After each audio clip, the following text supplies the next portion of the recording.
안녕하세요. 바짝 365에 오신 여러분 환영합니다. 잔입니다.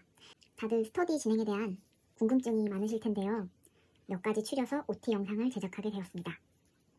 첫 번째 질문이 왜 과제로 주어진 시간이 30분인가요? 에 대한 거예요. 그 이유는 지치지 않기 위해서입니다. 우리가 어떤 프로젝트를 하려고 할 적에 망하는 루트를 2가지 정도로 압축해 볼 수 있는데요. 그 일이 너무 막연하거나 또 거창하게 느껴지면은 두려움에 나는 무리야 하고 도망치거나 타오르는 열정으로 시작했다가 진짜로 타서 제밖에 남지 않는 경우, 이렇게 2가지가 있어요. 그래서 접근하기 쉽게 만들기 위해 하루 30분이라고 정해둔 거예요. 30분도 힘들면 20분 아니면 10분도 괜찮아요. 익숙해지면서 점점 늘리면 되거든요. 그리고 두 번째 질문. 왜 보상 기준이 20일이고 왜 실패 기준이 10일인가? 첫 번째 질문이랑 비슷한 이유입니다. 한 달이 4주라고 치면은 28일이고 그 중에 주말 빼고 나면은 8일 빼고 나면 20일이잖아요. 그런데 우리 톡방에는 학생도 있고 직장인도 있고 저처럼 애기 엄마들도 있고 전업 작가님들도 되게 많죠? 그래서 평일 내내 짬을 내서 사이즈로 매일 작업한다는 게 보통 쉬운 일이 아니거든요. 기계적으로 매일 정해진 일을 하는 경우엔 좀 더 수월하긴 하지만 창작이라는 거는 가끔 변수가 들어오기 때문에 일정한 퍼포먼스 유지하기가 힘들잖아요. 근데 처음부터 막무가내로 나 매일 할 거야, 매일 안 하면 나는 진짜 쓰레기다, 이렇게 기준 잡고 시작하는 사람들이 있거든요. 그런데 그러다가 30일 중에 하루만 빠져도 어떻게 되는 거예요? 그때부터 나는 죽일 놈이 되는 겁니다. 만화 그리다가 스토리 막혀, 내 생각이랑은 달라, 생각보다 이거 내 의지랑은 다르게 연재가 늦어지고, 그러면 자괴감 들고 막 불행한 기분 들고, 그러면은 이건 해서 뭐하나 하고 하기 싫어지거든요. 하루에 30분씩 최소 10일 12달을 하면은 60시간이에요. 근데 거기다가 작업이 익숙해졌을 때 시간을 더 늘리고 날짜 수도 더 늘리게 되면은 하루에 12시간씩 밥도 안 먹고 물도 안 마시고 일주일 동안 달리다가 병나는 것보단 훨씬 이득이라고 생각을 하거든요. 그래서 하루에 최소 30분씩 그래도 10일은 하자, 한 달 동안. 계획은 어떻게 짜야 하나요? 라는 질문이었어요. 계획은 자기들 목표가 뭔지부터 생각을 해야지 계획이 나오는데요. 근데 이렇게 초보인 경우에는 경험이 많이 없잖아요. 내가 스토리를 짤 거야. 그러면은 그 스토리에 대한 기획서부터 나와야 되고, 그 기획서도 어떻게 썼어요. 근데 또 제작 과정은 어떻게 진행되는지도 모르겠고, 그러면 다른 사람들은 어떻게 진행한다 이런 거 찾아봐야 되고, 또 그 과정에 나한테 맞는 거 어떤 거고 어떤 건 안 맞고 이거는 좀 더 개선해야 되고, 이런 데이터가 쌓여야 되는 거잖아요.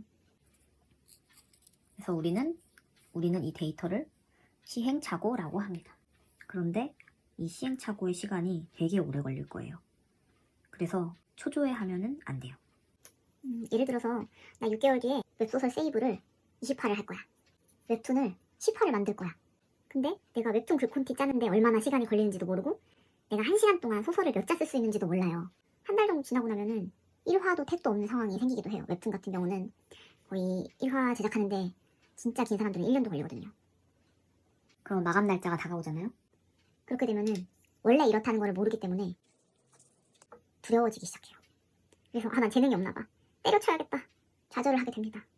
그리고 제작 과정도 노가다랑 비슷한 거라서 육체로 해야 되는 거잖아요. 절대 시간이 필요하잖아요. 근데 인간 육체가 버틸 수 있는 한계가 정해져 있어요.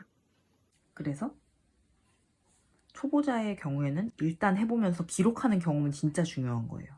시간이 얼만큼 떨어지는구나, 하루 만에 분량은 얼만큼 뽑아낼 수 있구나, 내가 컨디션이 최상일 때는 어느 정도 나오고 컨디션 최악이면 어느 정도 나오고, 이런 데이터가 쌓이고요. 그리고 더 효율적으로 하려면 어떤 방법이 있을까, 그럼 필요한 지식이나 기술은 뭘까, 이런 식으로 확장을 할 수가 있는 겁니다. 이렇게 시행착오라는 나에 대한 데이터가 쌓이면 더 정확한 계획을 하실 수 있게 될 거예요. 그러니까 일단은 기록을 하셔라. 그리고 이게 되게 중요한 거라고 생각해서 방향성에 대해서 생각을 좀 해주셨으면 좋겠어요. 우리 집에서 나가고 싶어요. 그럼 어디로 나가야 돼요? 현관문으로 나가야 되는데 막 벽으로 직진해서 아무리 벽으로 10,000보, 20,000보, 30,000보 밤새 걸어도 못 나가는 거예요. 물론 힘이 너무 센 사람은 벽을 뚫고서 나가기도 하는데 이런 걸 기적이라고 하거든요.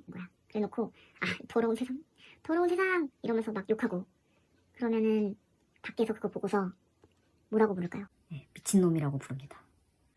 그래서 우리 목적은 출석 체크가 아니라 실력 향상이라는 걸 항상 염두해 주세요. 출석 체크 날짜를 채우기 위한 연습은 지양을 해주세요. 이 30분은 방향성이 정확해야 돼요. 30분이라는 시간이 되게 짧은데 정확히 방향성을 설정해두고 연습하면은 일주일도 안 돼가지고 실력이 진짜 늘 수 있거든요. 내가 예를 들어서 채색 실력을 늘리고 싶어. 근데 과제로 크로키만 하는 거야. 계속 작품 분석을 해. 작품 분석하고 막 연출 같은 것만 보는 거야. 그러면은 채색 실력이 늘까요?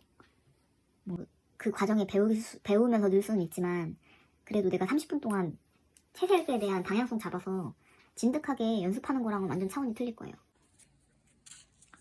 그래서 또 다른 당부의 말씀은 내가 하는 이 연습이 단순히 불안한 마음을 잠재우기 위한 나 뭐라도 하고 있으니까 연습하는 내 모습을 사랑하는 나 이런 식의 페이크성의 연습인지 진짜 내 실력을 위한 연습인지 스스로 잘 판단을 해주시기 바랍니다. 일단은 이 정도로 질문에 대한 OT 영상을 마무리하려고 해요. 솔직히 질문이 더 쌓일 것 같거든요. 그러면은 다시 이렇게 만들어서 돌아오겠습니다.